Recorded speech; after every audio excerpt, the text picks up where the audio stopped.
بسم اللہ الرحمن الرحیم۔ السلام علیکم ورحمۃ اللہ وبرکاتہ۔ جب انسان نے پہلے پہل اس زمین پر قدم رکھا تو اللہ نے انسان کو دنیا میں بھیجنے سے پہلے انسان کے زندہ رہنے کے لیے تمام سامان پیدا فرمایا۔ ہوا، پانی، آگ اور مٹی یہ انسان کی بنیادی ضرورت تھی۔ اس کے بغیر تو انسان زندہ ہی نہیں رہ سکتا۔ انسان کے جسم میں قوت پیدا کرنے کے لیے کھانا بھی ضروری تھا، اس لیے اللہ نے پھل پھول، پودے، ہرے بھرے درخت پیدا کیے۔ اس کے علاوہ سر اٹھائے بلند و بالا پہاڑ، رواں دواں گنگناتے ہوئے چشمے، بل کھاتے دریا، بے کراں سمندر، چاند، سورج، ستارے، غرض کہ ہر وہ چیز جو انسان کے زندہ رہنے کے لیے ضروری تھی پیدا کی۔ ان سب چیزوں کے علاوہ انسان کے آرام اور سہولت کے لیے اور چیزوں کی بھی ضرورت تھی، وہ بھی پیدا فرمائیں۔ زمین آسمان کے اندر بے شمار چھپے ہوئے خزانے اور وسائل ہیں، مثلاً لوہا، چاندی، ابرق، تیل، کوئلہ اور گیسیں ہیں۔ یہ تمام چیزیں انسان کی بنیادی ضرورت کی ہیں۔ ان سے انسان فائدہ حاصل کرتا ہے۔ ان تمام چیزوں کو زمین کے اندر سے نکالنے اور دریافت کرنے کے لیے ایک ایسی ذی عقل اور علم رکھنے والی ہستی کی ضرورت تھی جو ان تمام چھپی ہوئی اور اوجھل چیزوں کو ڈھونڈ کر نکالے اور اپنے ہی لیے کارآمد بنائے۔ یہی ہستی جسے انسان کہا جاتا ہے۔ انسان کو اللہ نے عقل اور سوچنے سمجھنے کی صلاحیت عطا کی، پھر دنیا میں بھیجا۔ سب سے پہلے انسان حضرت آدم علیہ السلام تھے۔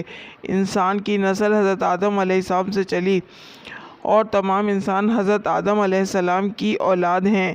اللہ تعالیٰ نے حضرت آدم علیہ السلام کو پیدا کرنے کے لیے ارادہ ظاہر کیا اور فرشتوں سے کہا، میں زمین پر اپنا خلیفہ بنانے والا ہوں۔ اس پر فرشتوں نے اعتراض کیا اور کہا، کیا آپ زمین پر انسان کو پیدا کرنے والے ہیں؟ انسان تو زمین پر فساد پیدا کرے گا اور خون بہائے گا۔ ہم تو تیری پاکی بیان کرتے ہیں اور تیرا شکر بجا لاتے ہیں، کیا ہم عبادت کے لیے کافی نہیں ہیں؟ اللہ نے فرمایا، جو میں جانتا ہوں وہ تم نہیں جانتے۔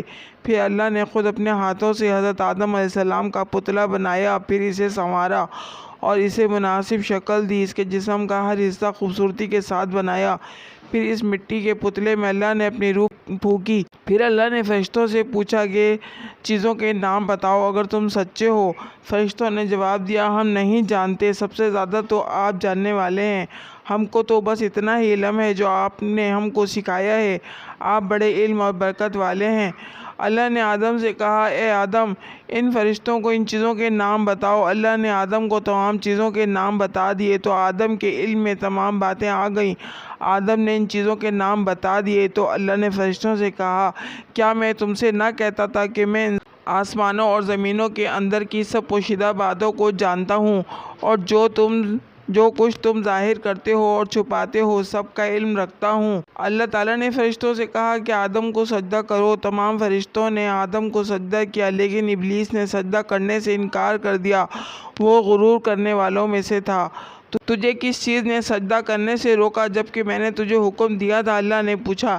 ابلیس نے کہا کہ آپ نے انسان کو مٹی سے بنایا اور مجھے آگ سے پیدا کیا۔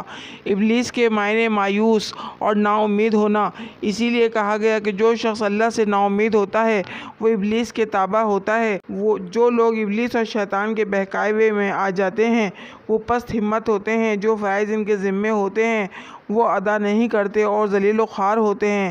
جب ابلیس نے سجدہ کرنے سے انکار کیا تو اللہ نے فرمایا، تو آسمان سے اتر، تو نے تکبر کیا اور تو ذلیل و خوار ہوا۔ ابلیس نے کہا کہ مجھے قیامت کے دن تک مہلت دیجیے۔ اس پر اللہ نے فرمایا، تجھے مہلت دی گئی۔ ابلیس نے کہا، میں تیرے بندوں کو گمراہ کروں گا اور ہر طرف سے ان کو گھیرے میں رکھوں گا، وہ تیرا شکر بھی نہیں کریں گے۔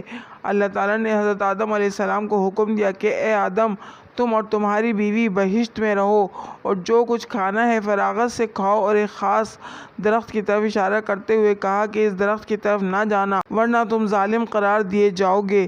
چنانچہ آدم علیہ السلام اور بیوی حوا آرام سے رہنے لگے تو شیطان نے دونوں کے دلوں میں وسوسہ ڈالا کہ تمہارے رب نے تم دونوں کو اس درخت کے قریب جانے سے اس لیے منع فرمایا کہ کہیں ایسا نہ ہو کہ تم ہمیشہ ہمیشہ کے لیے زندہ رہنے لگو۔ میں تمہارا خیر خواہ ہوں اور تم دونوں کی بھلائی چاہتا ہوں۔ شیطان کے فریب میں آ کر حضرت آدم اور حوا نے درخت کا پھل چکھا تو دونوں بہشتی لباس سے محروم ہو گئے۔ ان کے جسم سے بہشت کا لباس اتر گیا۔ دونوں اپنے اوپر جنت کے پتے جوڑ جوڑ کر رکھنے لگے۔ ان کے رب نے ان کو پکارا، کیا میں نے تم دونوں کو اس درخت کے قریب جانے سے منع نہیں کیا تھا اور یہ نہ کہا تھا کہ شیطان تمہارا دشمن ہے؟ حضرت آدم اور حوا دونوں سے غلطی ہوئی، انہوں نے اللہ کا حکم نہیں مانا۔ اس غلطی پر دونوں کو سخت ندامت ہوئی۔ آدم نے اللہ سے معافی طلب کی اور دعا کی، اے میرے رب، ہم نے اپنے نفس پر ظلم کیا، اگر آپ ہم پر رحم نہ کریں اور ہماری مغفرت نہ کریں تو ہم نقصان اٹھانے والوں میں ہوں گے۔